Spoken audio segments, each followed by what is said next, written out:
Hi, everybody, and we've got another podcast episode. I'm so excited. Um, Today, I have a special guest, and that's why I was so excited to have her on today. And her name is May-mon Ernst. She is just a very talented musician, and she has had multiple losses over the course of her lifetime. She's lost her parents, she lost her brother in 2024, she lost a young nephew in a car accident, she lost her ex to suicide, and she also has a long history of trauma and PTSD. And so she has taken who she is and her healing and her grief, and this is what her music is about. So May-mon, I would love it if you could. You've got your new album coming out. I'm very excited for you. But if you could just talk a little bit about who you are as a musician, the kind of music that you play, and we'll do an interview for a while. And I'm going to have you actually play a song or a snippet of a song from the album that's coming out. And I believe it's coming out on July 4th. Is that correct? That's correct. We're able to pull together. Thank goodness for Lori Jones from Bad Mother Hype was able to pull together, and Darren Elder from the Halo Studio, my producer. Somehow magically we're going to meet our target for the 4th of July. So What a great day for it to come out too. So tell us first, before we jump into kind of your grief process and your music, tell us just a little bit about who you are as a musician and as a griever. yeah, thank you for that, and thank you, Susan, for having me on your show. The work you're doing is really important, and I think more and more these conversations are critical for global healing after, especially the pandemic, and just for folks to understand the scope of grief. So for me, as a human, outside of my creative work, I really had no idea for most of my life that I was experiencing PTSD or grief. That was just my normal. And as an adult, when I started to have more self-advocacy to do the work that I needed to be able to function as a healthy individual, Hmm. um, I've been in therapy since I was maybe 18, and just really working on finding out how to live with trauma. And that's where my art came in. I started doing music seriously around that time. I'd always taken music lessons since I was like 7 years old, but my I didn't have much voice in terms of being able to talk about what I was experiencing. So I used music and other creative mediums like some fine arts and dance to say the things I couldn't say or didn't have the feel safe to say or the courage to say. I would sort of code it into songs. Hmm. And I didn't even realize I was doing that until much later when I would look back as an adult and say, "Oh, that's what I was trying to say." And now, as an adult, I do it. I'm much more intentional about it, and I arguably think that some of my earlier work is more authentic in its innocence because I feel like now I'm really it's harder to tease on what message I wanted to say, and then I was just purely heart, just a kid trying to figure out life. It's interesting because I wrote my dissertation on writing through grief, loss, and trauma. And then, of course, I lost my brother, and then I wrote a book. I literally wrote my way through my grief. And I feel like songwriting is very similar. People connect to music and songs, and it's very healing for people. The lyrics, the vibration of the music, all of it. And I love this idea that in your younger years, when you were trying to make sense of your world, that you did this through song. And I'm just, you said something that I want to go back to. You said that you didn't realize that you had PTSD or trauma, that you learned how to cope. What were some of the indicators that you were dealing with in your life? Literally, for me, I was having a lot of suicidal tendencies, and because I think the only thing that helped me really seek out help was because of I have a big family, but two of my siblings that I'm super close to that are still with me on this plane. Um, my love for them just kept me trying to figure things out. I didn't want to put that on them because I've had a lot of folks who left the world by suicide. And so that was a huge catalyst for me to just seek help. in that desperation. And I had people who interrupted those things. Like I did attempt suicide, and I had someone who just, grace of God, interrupted, just interrupted it.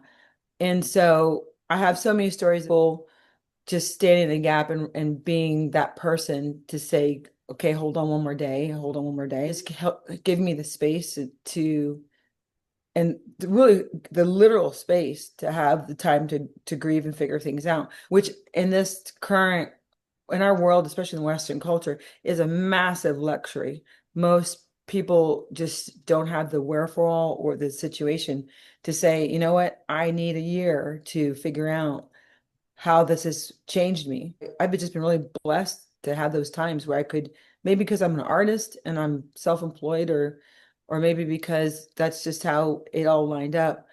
But I had to take the space for literally life or death, like my own life or death, that made it critical. That I had to say, you know what, I can't I can't continue like this unless I get some clarity and help.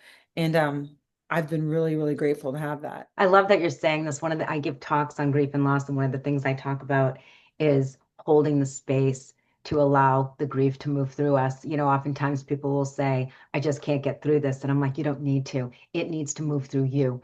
Our energy wants to move through us. The grief wants to move through us. And if we do not create the space in order to do that and to allow ourselves to feel it, it will leak out in all sorts of ways. And it can also manifest in illness, of course, we know this.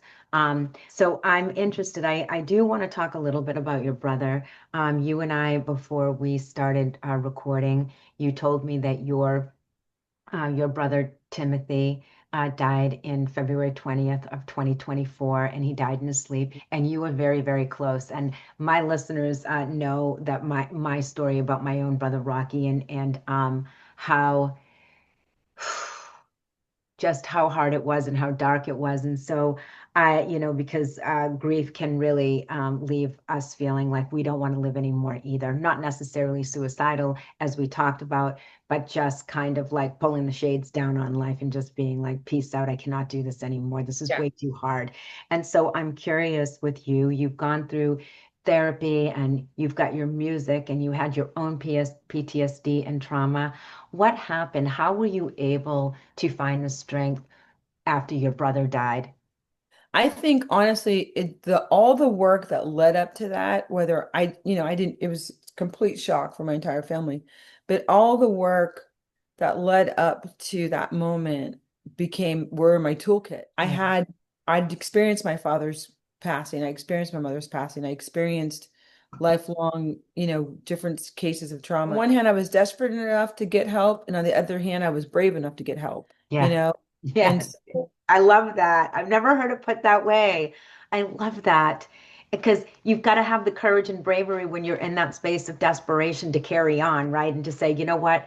I need help getting out of this darkness that I'm in. Yeah. yeah, and realizing that you have to, like when you mentioned, like it passes through you, it really is its own entity, and it really passes.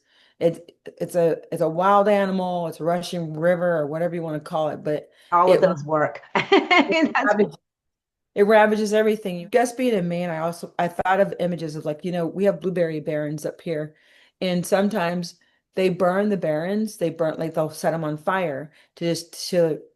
It looks like there's destroying it, but actually restoring the nutrients and the nitrates, and but they literally have to burn them down. A real phoenix metaphor for the phoenix of rebirth. I'm a big gardener too, and when I watch things die all the time, die off every season, and I watch things come back, and that cycle, and I use that cycle to help process grief, because I needed to experience that life and death cycle with a visual and tangibly.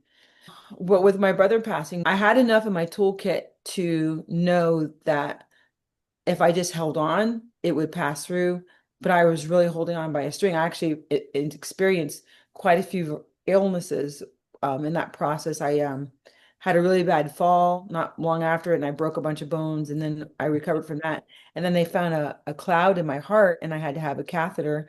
And when they went in, because my brother's heart was a question, they said that they didn't find anything. And my cardiologist was like, I had to check, but I really believe that you had a broken heart. He would admit people to the hospital, especially during COVID, that literally experienced a broken heart. And Yes, it's a real thing. A broken it's a heart is real a thing. real My heart thing. broke, and it broke, and it is healing. It's different. It's a different heart. It'll never be the same, but it definitely is healing. And so it can change your health. And then I had like pneumonia and pleurisy right after that. So and my because your body, your whole body is, integrated. And it was just trying to find where how is this, how do we experience this new normal? We don't have this energy, this person, this to navigate with. And so I really, I mean, I got a super big overhaul across the board. Everything got overhauled. Being around animals. I mean, my Too. pup, I'll tell you, that little guy was with me through the whole thing. Like when I was unbearable, I was probably the worst person to be around for months. And my little puppy kept on my side. Just, animals are so gracious. They're so So, healing and they're so light filled too. It's funny that you're talking about animals because I've got to share this story. I had a golden retriever that was with me after my brother died, and he stayed right under my desk the entire time I wrote the book about sibling loss. And then I had to put him down a day before my birthday, and this was in 2020 during COVID. And I decided that I couldn't live without an animal because I just have always had animals, and they're the most amazing things in the entire world. So I was talking to my brother Rocky, and I'm like, I need a puppy. And I was looking online and I decided to go with a different breed. I just couldn't do another golden yet. I just couldn't. And so I decided on a little dog, a little Aussie doodle. And I went to the website and they had named the animals and they had named this puppy Rocky and he was born on my brother's oh birthday. my word. And I bought him like sight unseen. I didn't even know if it was a scam, because it's in the middle of the COVID.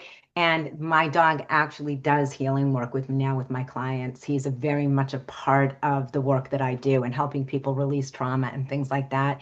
And he Love jumps that. right up on my lap when people are crying. It's amazing. And so I just think that animals, they carry such a beautiful light and they really literally help to heal us. Animals. That's a beautiful story. I Amazing. love the energy of all of that. It's just fascinating. I know. I know. Have you had any signs from your brother since his passing? It's been interesting because I was saying this to my sister Nancy the other day that and this is an interesting conversation we're having because normally I don't have these kind of conversations with people because people have Right, right. their spaces and their what they can handle, what they can't handle. And I still don't feel I feel him very much, his presence. I talk to him all the time. Same. And I feel like it's partly all the lessons he taught me and all the mentoring he gave me throughout my entire life. He's been my big brother. Hmm. And and I also just have always felt his presence because I traveled a lot and I still do. And he was always the guy calling me, encouraging me, showing up to shows. He played few shows with me too. So we had already built that network of communication where across distances, and this to me feels just like a bigger distance. It's not even distance. It's literally just it's just energy. As soon as we think about our loved ones, they are present with us. Rocky does this work with me. I know it. I feel it. I mean, I do mediumship. So for me, if you I tell everybody, if you feel like you're seeing a sign, just know that it's true. Because as soon as you think about your loved one, they're just energy. They're here with us. Yeah. Like I'm also a person of a pretty strong faith. Like I don't use the C word, but I do believe I follow practices of Jesus. And Yes. I don't He's a, I he's, he's a transcendent master. yeah, and I don't I really believe that we have this constant connection going because of this beautiful grace that we've been given. And I've just the other thing that got me through probably the massive thing, I had a spiritual experience of engaging like in my faith practice, the Holy Spirit. And because I had my dad, then when I my dad passed, I had my brother. And now with my brother and my dad passing and these other people, I literally had to go to a little another level of comfort and guidance. And I literally encountered the Holy Spirit, um, just giving me guidance through and mostly comfort and now guidance. But the comfort part was so critical because I just felt so held by the sweetness of that grace. I do feel my brother. I carry his, I designed his celebration of life program, which I Mm. keep in my guitar case all the time, and I have it, Oh, I love that so much. it's it's just a bunch of beautiful pictures of him. He's like it has Can a you lot. show us? Do you have a picture of him around? Is it? I do. I could show it to you. I just got to grab it. It's in my case right now. I'll just grab it. It's like Yeah. two I, seconds. I want to see him. Bring him right into the room with us. And, to all of you out there listening about, whether you believe in signs or not, for those of you who do, you can ask your siblings, you can ask your loved ones for a specific sign. And most likely He's within 48 hours, you will see it. Let's see him. he's a sweetheart. And so here's I did like montages of pictures. Oh my God, look You at can see how these. he's so cute. He's so He cool. was so cute. He was really cute. He had dimples. I have dimples. And one of my favorite pictures of him is this one. He also loved to travel. So he just come back from Egypt and he'd just been in Paris, and these are a lot of pictures of him traveling. That's him. He lived in the DC area, so he was always the cherry blossoms. Oh And my this is God. him in front of the Sphinx. And So he lived a pretty full life, didn't he? he did. He was very cool and he was amazing. One of my favorite pictures is him playing his drums on a Oh, dog. wow, look at He that. was very actively a musician I and love really that. talented and just a sweetheart. And so I just keep this with me because I not that I would ever forget him, but it helps me remember, like when I feel sad about it, it helps me remember that like it's a real gift to have experienced someone that you love so much that loved you. And a lot of people haven't experienced it or they're not present to it. Yeah. And I think about that a lot about with my parents and even all the people that I've lost in this season, that they were such loving people. They were people who really radiate a high level of light. And I feel really grateful that I was able to perceive it because they did this with everybody, just not uniquely with me. Just I that's know, I who they get it. I were. know. Just like, And I was just really happy that I perceived it. I could see that they were doing something on a whole different level of love. And so that helps me to it helps me in my own practice because I'm not a person, I feel like I'm not a person who naturally has come to that. I think maybe with the trauma and that sort of thing. So I have to really work. I have to work like right in this moment right now with everything going on. I have to really intentionally work to maintain that vibration like of positivity, love, grace, forgiveness, reconciliation. I haven't watched the news in over 20 years. Like I don't engage in it at It's all. And I don't engage not, in, you know, even social media. I really unplugged from that as well because at this point in our evolution, we need to focus on what we want to create in the world and absolutely. not focus on the things that we don't want, right? I always like it's you can't if you are going to focus on the things that you are unhappy about, or I will just talk politics because that's always the elephant in the room, right? And if Yeah. you're rageful, you're just putting more rage, you're just putting more into the world that you don't It's want. poison. It's It's right. poison. And so if you want, it's like the old quote, Mother Teresa, be the change you want to see in the world. I think that's the one, I think she's the one who said it. But focus on what you want to create. We are all great creators, right? We all know at this point we create from thought. And if and you're either creating unconsciously or creating consciously, right?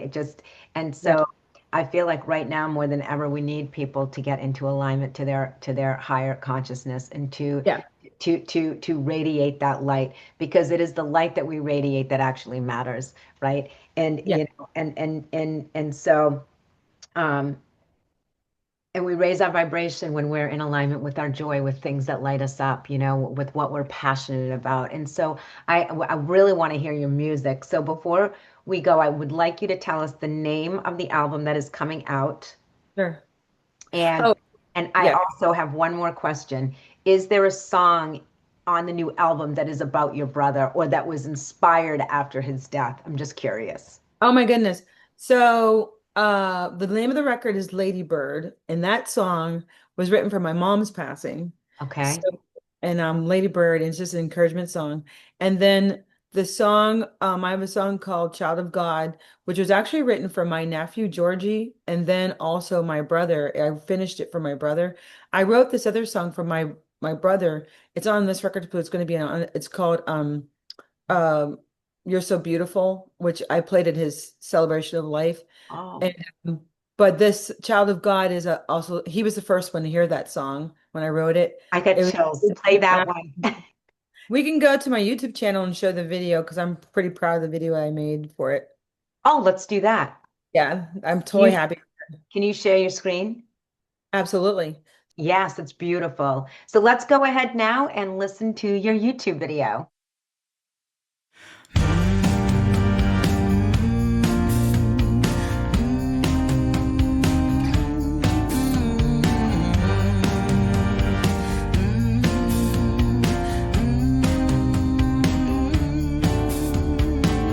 I believe everything is well in its place, held by the heaven lights.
I made that video, Child of God. It was really, really, really the most difficult one because it was It's uh, impossible. celebrating the combination of all these people. And then I had to really think about, I have some other, I have some things in there they're not political, but they're just, I feel like they're about just some of the things going on in the world that are not equitable or unjust. And which are, I don't feel are politics. I feel it's our Yes. human concerns Yeah. that just exist. And so I wanted to incorporate that into it because I feel like there are so many ways that people are experiencing grief other than death. Their Amen. loss has just been just ravaging the world. And it always has, but I think, I don't know if it's particularly intense now. But the way we manage it hasn't improved. I think maybe in older times we probably even managed it better because we had more connection to our spiritual selves. And it's interesting too. I always say I have so many clients that come to me for a whole bunch of different reasons, and they all end up doing and releasing unresolved grief.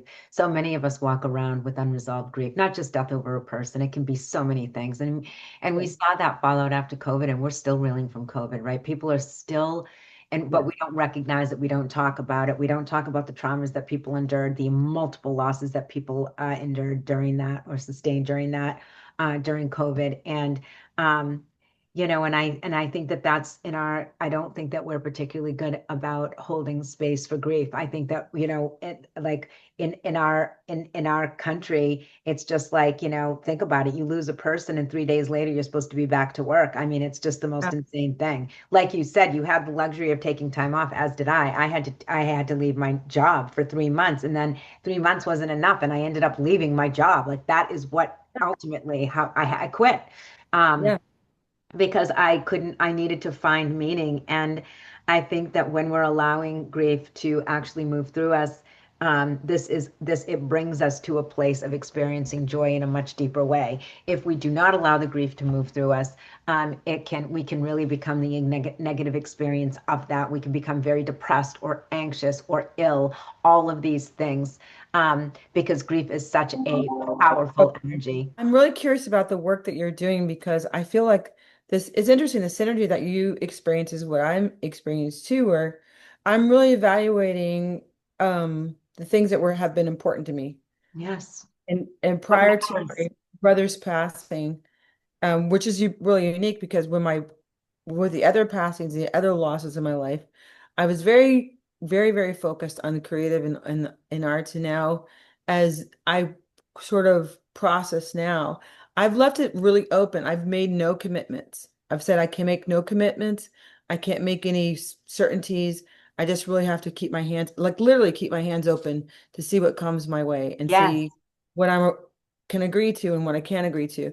And it's been really interesting way of living. You are actually present, and you are present in this moment, and you don't have to effort. You just wait for the next inspired action. This is how they come, right? This is what living in the moment means. And it's called heart-centered living, and it takes That's practice, interesting. daily Wow. practice. I didn't know what that was called because I went I went actually to the Nation Center, a spiritual retreat up in Montreal a couple of times when I was trying to like I went once for a grief week art weekend and then I went up before I did the heart surgery thing because I didn't know how to place these things. And it was just silence. I just spent time in silence working on these craft things. But I realized I couldn't, nothing was really in control anyways, except for how I was willing to be in the space of change. Yeah, because what I tell my clients is if you do not make the space to feel, you don't know what matters to you. I heard this beautiful channel say it, your mind is a tool for the ego and your heart is a tool for the soul, right? And we're here to get into alignment with our higher consciousness. That's what we're all here to do. And typically we're in and out, right? We're in ego, we're in, when we're in alignment, we're in joy. But how do you maintain that space of it's not like it's and I can already hear people I can hear the chatter even what I just said because it's not that we don't feel it's we're human, we get this range of emotion, we get to feel grief, it's a privilege to feel, Yeah, our anger, our grief, our joy. And Yes. but when we allow the space for it to move through us, it moves more quickly, right? We prolong our own suffering when we stay in the resistance of it. Like grief is a perfect example. When we cannot accept that somebody is passed, we prolong our own suffering and we do pain management. We latch onto anger or all of these other things that take us away from actually feeling our deep sorrow. And there's no right or wrong way. Um, but it's a matter of people want to leapfrog over their pain. It's just who we are as humans. No one wants to feel the pain, but when you actually allow yourself to feel it, it brings you to a place that is so much sweeter. Like you had the hummingbirds. The hummingbird is always a messenger from my mother, right? We have hummingbirds on her tombstone. And just when I saw the hummingbirds, I'm like, of course my mother is here. And then the sunflower is my brother. And then you have the sunflower. And they're just, it's like these are the things that when you're in the moment, we're always being communicated with, always by our higher consciousness, by spirit, by God, by our loved ones. But you can't, but if you're not in the moment, you're gonna miss it. Our soul has the experience and our body feels the experience, right? This is why we have a feeling. This is how we know our preference. That's heart-centered living. You're letting your heart lead the way instead of your ego and getting trapped in thought and story that we tell ourselves, right? This is so affirming. I before I came back up to Maine in Tennessee, I got to do 2 months of this work. It's called Emotional Healthy Spirituality from Peter Scazzaro's practice, and I was so blessed by it because forced me to be in community. I had trouble sharing with other people, but I was able to be here at people who were not who are willing not to leap over their grief Yeah. and willing not to leap over their life. And in that community, it was really powerful for me because I figured out that it wasn't unique to me. I wasn't experiencing anything. It wasn't human. Right. And it was very I just love what you just said because it was so affirming. That was a really affirming experience with coming out of isolation to actually begin again to be able to hold space for other people and say, we're in this together. We can collectively process this together. And so that's really powerful what you shared. Like, and you said it's called Heart-centered living. heart-centered. You let Okay. your heart lead the way, you let your soul lead the I way, love and that. not the other way I love around. And we can only access that in the moment because the moment is the moment is this is what we have. The past is gone, right? And the future is not here yet. We are creating our future through the thoughts we carry right now.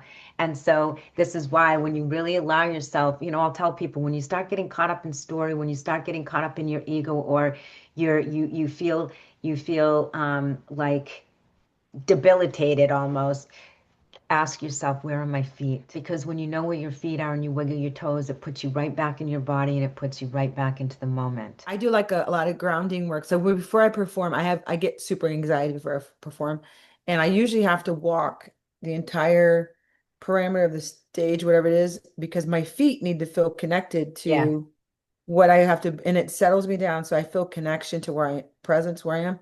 And I've done this. I've done these rituals unconsciously all of my life, and it's interesting from when I start doing I having name to some things that have been instinctive that I think that if we allow ourselves, our bodies will communicate to us and our spirits will communicate what we need. I'm just learning now. Oh, that was just the response of how I'm designed. We are engineered. We're all psychic. We are all psychic. Every single one of us are. We channel our souls every day. We are channels. But it's practice because in my work, I help people create a stronger connection to their higher consciousness so that they can listen to their own inner guidance. We all have it. It's not something magical that some people have and Yeah. some people don't. And and I want to talk about something else around grief that many people that come to me, they don't come to me because they miss the person that has died. You're always going to miss that physical presence. They come Yeah. to me because of what happens as a result of the death, the guilt they carry, the shame they carry, all of Yeah. these things. And they think shame and guilt are feelings. They're not. They're indicators that we are judging ourselves for something we did or did not do.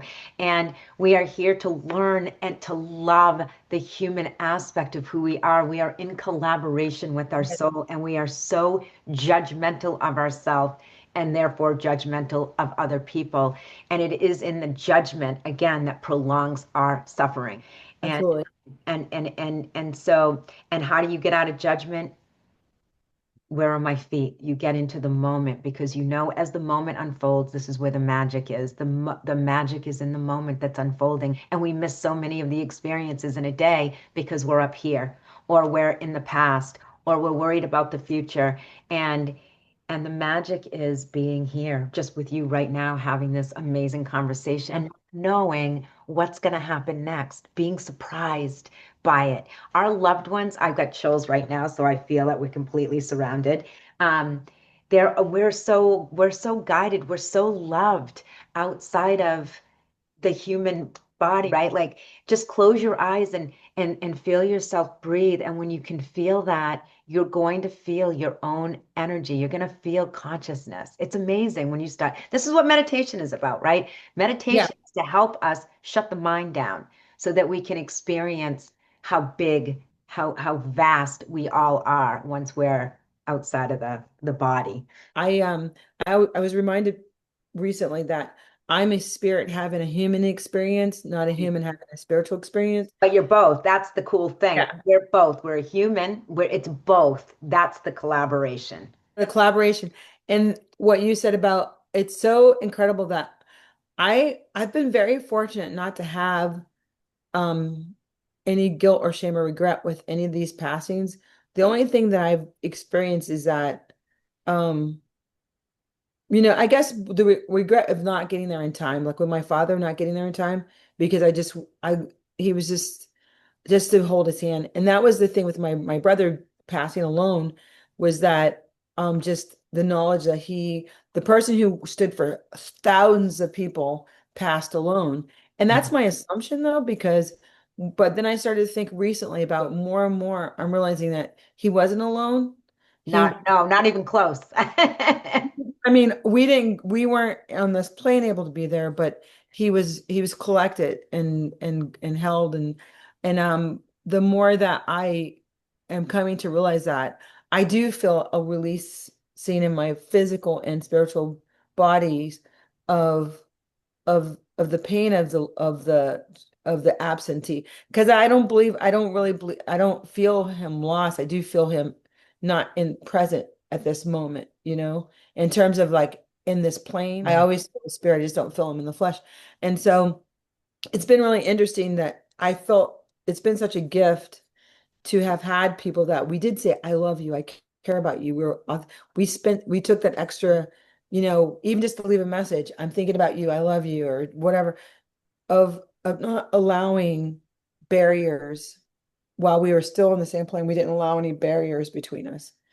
We didn't allow, grudges or misunderstandings or miscommunications or unforgiveness. We didn't allow that. And I was not the spearheader of that. My brother and my dad actually taught me that. I had to learn that forgiveness is a practice I've been learning over the years, and it wasn't natural for me. But they really were mentors for me to just like say, you know what, there's no room if you're going to judge people. Judgment and love don't work together very well in terms of really being able to love someone authentically because you have to accept them as is. And Yes. that means that although you can take stock of where they are and may not like you may not even like it, but that they have to work through that moment. Like just like I've had to work through a whole series of B movie drama in order to be where I am now. So I'm really grateful for that. I'm grateful that I got to say I love you and I appreciate you and you're the light of my everything to so many people that have gone on, and I feel unencumbered. I'm working on, I have people who may be passing soon too in this present day, and I'm working on having the maturity to forgive so that I can have that kind of clean transition for both of us. Somewhere I read that love is interesting. Like there are people who are easy to love and there's people that are difficult to love. And you really, come to an understanding about what the gift of love is itself when you can love the people who you love that are difficult, because it expands you beyond just it's an expansion of yourself. And Saying that the people that are the most difficult to love need love the most. And, the other thing, we're here to learn unconditional love, right? there you are. That's why we chose to come here.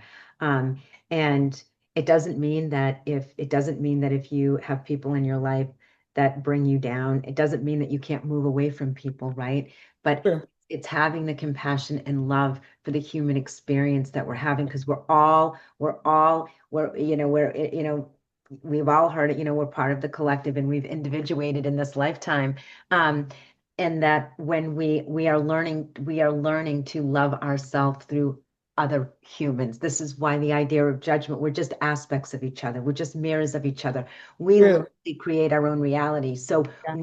when there's an experience that we draw in, we are literally creating it ourselves in our own physical reality for our own expansion. But if we're Yeah. not awake and we don't understand that we have created this experience, then we cannot learn what it is we're being shown about where we need to heal. And if we really grasp the magnitude of that, then um,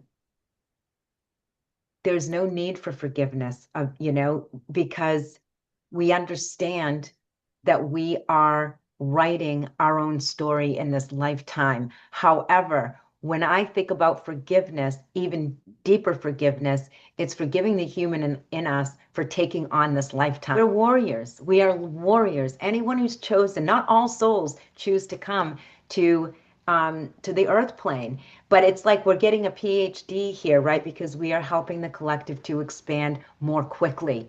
And it's painful, right? This is not a joyride here. Like there's a lot of lessons that we're coming here to learn. So I think forgiveness has to start with our own self to say, I forgive you for taking on this lifetime. I know that sounds crazy, but it's an incredible concept when you really start to think about it, because we're all here doing the very same thing. We're all here to evolve. That's what we're all here to do. And we cannot rush a lesson, right? The lesson happens when it happens, and we wake up when we wake up. And if we can just love ourselves exactly where we are, there is no need for judgment ever. Forgiveness does have to start with yourself, like that's and compassion, self-compassion has just Compassion. and Yes. like maybe the last 4 or 5 years where I've even considered that as a real thing as self-compassion is that it creates actually the safety I need to be with anybody. Like I feel safe when I feel well with myself and understanding that I'm in process and I feel well with other people, giving them the same grace. I can create my own safety, which sometimes it means I do distance because I for two reasons. One, if they're not being safe, or two, if I'm going to interfere with their process. I've had to learn not to interfere with other people's, not to be providence, Yeah, not that's to really say, beautiful. and because that's probably caused more discomfort in my life than anything is trying to fix things that weren't mine to fix. I feel very, very, very, very blessed to be on this side of this journey. And I also feel, I'm still I'm committed to doing the work because there's more of this kind of work to come. Like I have a big family. I have loads of friends. I have people all over me that I love and adore. Maybe not at the caliber of my father and Tim, but maybe in the future, who knows? But I also have to be prepared to release them from this moment with me. I think that this has been this particular season with Tim transitioning has really just equip me at a different level. And I'm not looking forward to of course, any more grief, but it is a part of life, It is. and I look at my garden. We were, before it got scorching hot, it was 80 degrees at 8 o'clock in the morning. And so we were out there getting some of the more tender plants into the tender flowers and stuff into the ground because they need to be held in the earth to resist this heat. They can't stay in the pots. So we had to get those out. And just that kind of knowledge of what this tenderness of these plants, the tenderness of my spirit, what does it need to be held? what's going to hold the moisture, what's going to hold the vibration, what's going to hold what do we need, and that kind of like receptivity of knowledge of how we're all integrated. I'm just grateful that I'm open to that. I feel like that is a part of the healing work that I was willing to do. And so one of the things I've been learning about myself is I'm extremely brave. I'm really courageous. You are. I think you are so brave. No, and I didn't know that. I didn't know that. I didn't know I think that. music is so it's so soulful, and the lyrics are so beautiful. So you write all of your own lyrics too? I do. I write the music, I write the lyrics. The collection of those songs were produced by Darren Elder and mastered and engineered by wonderful Kevin Billingsley. And actually Lori Jones from Bad Mother Hype was also on these tracks, was stepped in as co-producer and was a vocal coach with me too, because I sang this record very differently, from a deeper place that I needed to access, and she was very instrumental in helping me get there. She's So I a have beautiful musician too. So any of you who don't She's know amazing. Lori's work, leave a link in the show notes on YouTube if you guys want to check out Lori's music too, because it really is beautiful. We need to wind down. I feel like this interview has been all over the place. I have loved this conversation with you so much. And tell people where they can find you. Sure. You can find me on my website, which is May-mon Music, Mehuman Music. That's a great place to find me. You can find me at all my social medias. It's one Mehuman at Instagram, Facebook. You can find me music of mine on any distribution from Amazon to iTunes through DistroKid. Like, I'm everywhere.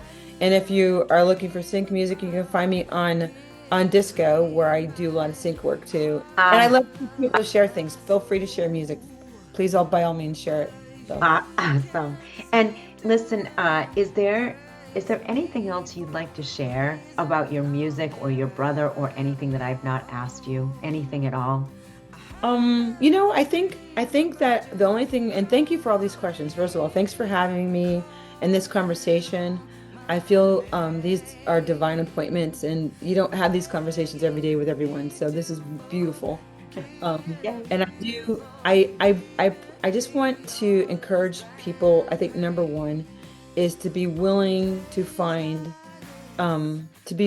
open oneself up to grief work, to not leap over it, either as the phrase you use, but to really, and if it's something that you're afraid to do, find someone, whether it's a stranger or a friend, who's willing to walk with you through it, because or at least get you started.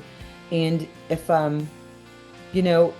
there's groups out there, there's free information out there, there's so much out there these days, and just you will be met with welcoming arms wherever you do, because this is a human thing. So I just really want to encourage people to take NAMI as a resource, NAMI. Oh yeah, NAMI, yeah.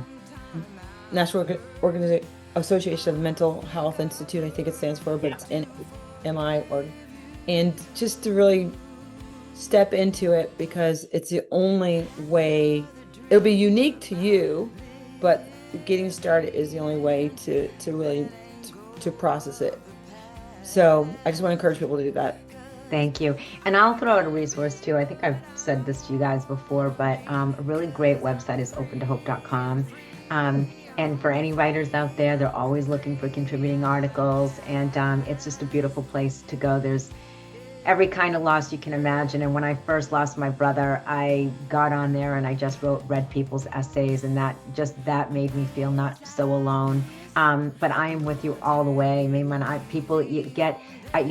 always say you're grieving, but if it comes a point where you really feel like you are stuck and not engaging in life, this is when you know it's time to reach out and get some help, whether it's a grief and loss therapist, a grief and loss coach, the Center for Grieving Children in Maine. I ran bereavement groups there for years, and they've got it sounds, and I think it sounds like it's for just children, but it's not. They start at 3 and go until 103, right? There's groups for everybody there. And if you've got that kind of an organization in where you all live, there's always grief and loss groups somewhere, even if it's virtual. So I am completely 100% with you. It really feels so much it can be a lonely ride, grief, and when you are around other people, you feel held. You feel held. So I want to thank all of my listeners. I know that these are super inconsistent, but I hope you are enjoying the ones that I am putting out. And May-mon, I just want to thank you for this amazing conversation, and I cannot wait to hear more of your music. And congratulations on your album coming out. It is very exciting. Thank you so much for having me, Susan. All right, guys, bye for now.